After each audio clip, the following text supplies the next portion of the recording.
Very much. அடுத்ததாக உலக cinema Tamil சினிமாவை திரும்பி பார்க்க வைத்த எங்களது ஆஸ்கர் நாயகன் ஏ.ஆர். ரஹ்மான் அவர்களை அழைக்கிறோம்.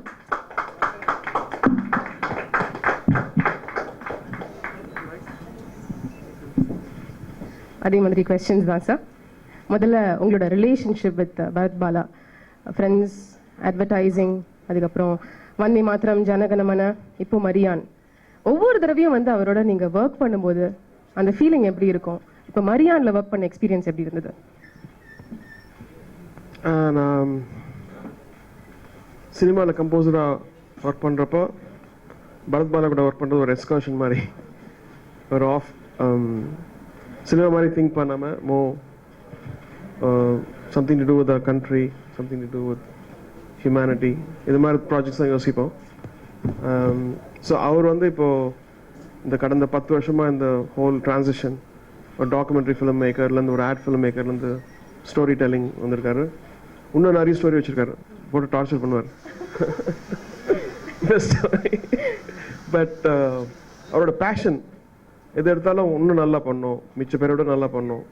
அவரோட எல்லாருக்கும் ஒரு லிமிடேஷன் இருக்குது. பட் இவரோட ஸ்ட்ரென்த் என்னன்னா 25 வருஷமாக is been working with world class people, cinematographers and other kind of things.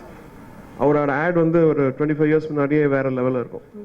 இது இங்கே பார்க்குற மாதிரியே இல்லை, ஏன்னா he'll be doing for other clients. So அந்த இன்ஃப்ளூயன்ஸ் வந்து யூ கேன் சி இந்த மூவியில் கூட பார்க்கும்போதே, இந்த டோன், கலர், டேஸ்ட்டு, படம் உங்களுக்கு பிடிக்கணும்னு நினைக்கிறேன். நீங்கள் வந்து மரியாதை அக்செப்ட் பண்ணிருக்கிறதுக்கான காரணம் definitely something is musically right அப்படின்னு நீங்கள் ஃபீல் பண்ணியிருப்பீங்க. படத்தை பொறுத்த வரைக்கும் அதெல்லாம் ஒன்றும் இல்லை, அவர் கூட ஒரு படம் பண்ணோம், அது எங்களுக்கு ஒரு கண்டிஷன். நான் ஸ்டோரியே கேட்கல ஆக்சுவலா. ஏதோ ஆப்பிரிக்கால ஷூட் பண்ண போறேன்னாரு. சரி, நல்லா இருக்கும் ஆப்பிரிக்கன் மியூசிக். அப்ப அந்த ஃப்ரெண்ட்ஷிப் பேசிஸ்ல வந்து நீங்க அக்செப்ட் பண்ணிருக்கீங்க இல்லையா? பட் இந்த படத்தோட கதையெல்லாம் தெரிஞ்சதுக்கு அப்புறம் இல்ல, அவர் ஒர்க் பண்ணியிருந்தா, அவர் ஒத்துட்டு இருந்தாருன்னா அவரும் யோசிச்சிருப்பாரு இல்லையா, கதை பிடிச்சாதான் ஒத்துட்டு இருப்பாரு. நிச்சயமா சம்டைம்ஸ் கால்குலேஷன் ஒர்க் அவுட் ஆகும். நீங்க கதை கேட்டதுக்கு அப்புறம், விஷுவலா சில விஷயங்கள் பார்த்ததுக்கு அப்புறம், how did you feel about Maryan? It's changing. அதாவது முதல் பார்த்ததை விட இப்போ இன்னும் டைட்டாகிட்டே இருக்கு படம்.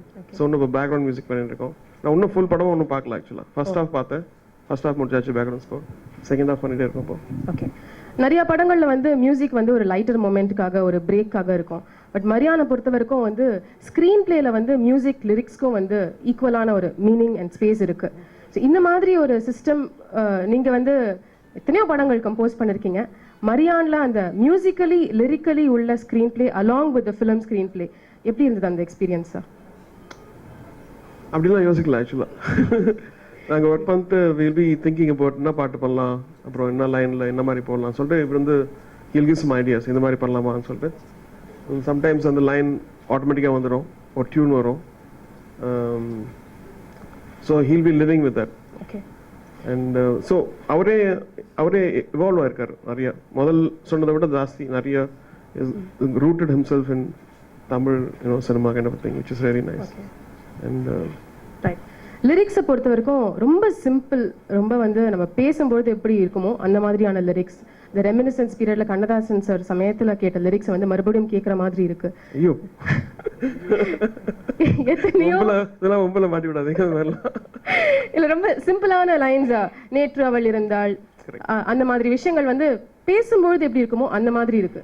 இந்த லிரிக்ஸ் ஸ்டைல்ல இது வந்து ரொம்ப கால்குலேட்டடா இப்படி இருக்கணும் அப்படின்னு சொல்லி நீங்க அமைச்சதா, இல்ல அது அமைஞ்சதா? ஆமா, சிம்பிளா இருக்கணும், அதே சமயத்துல சிம்பிளிஸ்டிக்கா இருக்கக்கூடாது, சிம்பிளா இருக்கணும்ட்டு அது ஒரு மாதிரி அமைஞ்சுது. The entire film follows எல்லாம் ஆக்சுவலி 1 hourல எழுதின லிரிக் தான். அவர் வந்து 1 hourல முடிச்சிட்டாரு. பல்லவி, வாலி சார் 1 hourல முடிச்சிட்டாரு. அப்புறம் அவங்க 1 hourல எழுதிட்டாங்க. பட் ஸோ ஏன்னா அது யதார்த்தமா வந்த விஷயம் எல்லாமே. ஓகே, உங்களோட ஃபேவரட் நம்பர் இந்த ஆல்பம் என்னன்னு தெரிஞ்சுக்கலாமா? எனக்கு நெஞ்சே, அப்புறம் இன்னும் கொஞ்சம் நேரம், கடல் ராசா. எனக்கு பிடிக்காம பண்ணா உங்களுக்கு தெரிஞ்சிடும் பாட்டு இல்லையா? ஓகே, இந்த என்டையர் மியூசிக் ஆகட்டும் இல்ல படம் ஆகட்டும், இட் ஃபாலோஸ் 5 எலிமெண்ட்ஸ் இல்லையா? காதல், பிரிவு, வலி, உறுதி, எழுச்சி. இந்த ஸ்கிரீன் பிளே வந்து படத்துல ஃபாலோ பண்ண மாதிரி நீங்க மியூசிக்லயும் ஃபாலோ பண்ணிருக்கீங்க. நான் அதெல்லாம் யோசிக்கிறதே இல்லை. இல்லையா? அவர் மாதிரி பிரிச்சு நினைவோ பண்ற ட்ரெய்லரு, பட் நான் ஸ்டோரி பார்த்து அப்படியே ஃபாலோ பண்ணுறேன். Okay, because we heard that ஒவ்வொரு சாங்குக்கும் வந்து ஒவ்வொரு மூட் இருக்கும், ஒவ்வொரு எலிமெண்ட் இருக்கும் அப்படின்னு சொல்லி. ஸோ அந்த மாதிரி எதுவும் அது அவர் யோசிச்சு சொல்லியிருக்காரு. நாங்கள் ஐ திங்க் வரும்போது ஆர்கானிக்காக அது வேற மாதிரி ஆயிடுது இல்லையா? So alright. முக்கியமான ஒரு விஷயம் வந்து ஒரு கம்போசர் இன்னொரு கம்போசரை வந்து இந்த படத்துல பாட வச்சிருக்காரு. Yuvan Shankar Raja himself is a music composer. அவர் வந்து நீங்க ஒரு கம்போசரா இல்லாம ஒரு அவரோட சேர்ந்து ஒரு பிளேபேக் சிங்கரா அவரை யூட்டிலைஸ் பண்ணிருக்கீங்க இந்த படத்துல. அந்த எக்ஸ்பீரியன்ஸ் எப்படி இருந்தது சார்? ஆக்சுவலாக இவங்க 3 பேரும் செல்வராகவன், தனுஷ், அப்புறம் யுவன் சங்கர் ஒர்க் பண்ணியிருக்காங்க. ஸோ அதில் ஒரு ரேப்போ இருக்கு. அந்த பாட்டெலாம் நான் பார்த்துருக்கேன். So I really appreciate those movies. So இவர் இந்த பாட்டு பண்ணும்போது என்னுடைய ஒரு ட்ராக் இருந்தது. நான் பார்க்கும்போதெல்லாம் அது ஒட்டாமல் இருக்கும். ஓகே, இவரோட voice. So I think and subliminally I was thinking maybe அவரோட வாய்ஸ் மேட்ச் ஆகும்னு சொல்லிட்டு maybe I made suggested. How was that recording session with Yuvan Shankar Raja? He was very fast. 1 hourல முடிச்சிட்டு போயிட்டார். சூப்பர். இந்த படத்துல வந்து different generation of lyricist வந்து work பண்ணிருக்காங்க. ஃப்ரம் கவிஞர் வாலி டு தனுஷ், கபிலன் டு குட்டி ரேவதி. இது எப்படி இருந்தது உங்களோட பார்வையில? எங்களுக்கு ஆக்சுவலா பாட்டு முடிச்சு ஒரு ஷூட்டிங் போனோம், அதான் விஷயம். ஸோ எது ஃபாஸ்டா முடியுமோ. Okay, nothing else matters. ஆமா, வேற ஒன்றும் இல்லை. பட் அதுலயும் நல்லா அமையணும்ட்டு ஒரு வெறியும் வந்தது. ஸோ சம்டைம்ஸ் ஒன் டேல முடிக்கணும், இல்லை ஒரு நாளில் முடிக்கணும்னா உடனே குட்டியில் வைத்திருப்பாங்க, நீங்கள் எதாவது எழுதுங்கன்னு சொல்லி அது முடிஞ்சிச்சு அந்த பாட்டு நெஞ்சே எழு. அப்புறம் இவர் எழுதணும்ட்டு ஆசை எனக்கு. ஸோ அவர் கூட ஒரு நாள் உட்காந்து எனக்கு எஸ்எம்எஸ் பண்ணாரு ஃபர்ஸ்ட் பல்லவி. அப்புறம் வாலி சார் அவர் வீட்டுக்கு போயிட்டோம். அவர் உடம்பு எல்லாம் படுத்திருந்தாரு. அங்கே போய் பெட்டில் உட்காந்துட்டு ஒரு பாட்டு எழுதி வாங்கிட்டு வந்துட்டோம் அவர்கிட்ட. அப்புறம் இன்னொரு பாட்டும் அவர் எழுதினாரு.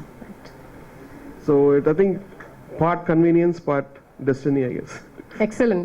இனி வந்து மியூசிக் பத்தியோ படத்தை பத்தியோ நீங்க தான் ஷேர் பண்ணிக்கிறோம்னா ப்ளீஸ் அட்ரஸ் அவர் பீப்புள்.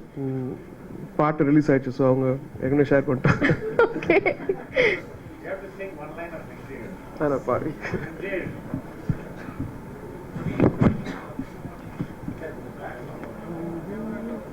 நெஞ்சே எழு நெஞ்சே எழு. வேணாம், அந்த மூட்ல இல்ல. ஓகே, பேசிட்டோம் director. Thank you sir, thank you very much.